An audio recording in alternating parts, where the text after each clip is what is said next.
باور نکردنی است.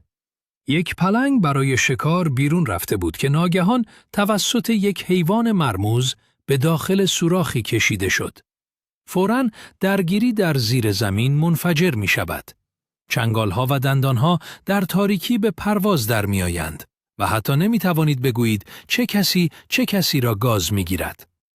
تمام سر پلنگ به داخل لانه کشیده می شود، اما این گربه عقب نشینی نمی کند. با پاهای عقبش محکم لگد می زند و سعی می کند هر چیزی را که هست بیرون بکشد. اما موجود داخل لانه نیز به طرز دیوانه‌واری قوی است. مهم نیست پلنگ چقدر محکم بکشد، هنوز نمی تواند آن را بیرون بکشد. پس از چندین دور وحشیانه، پلنگ بالاخره آن موجود مرموز را به اندازه کافی بیرون می کشد تا ببیند. آن عاج‌ها آن را لو می دهند. این یک گراز است.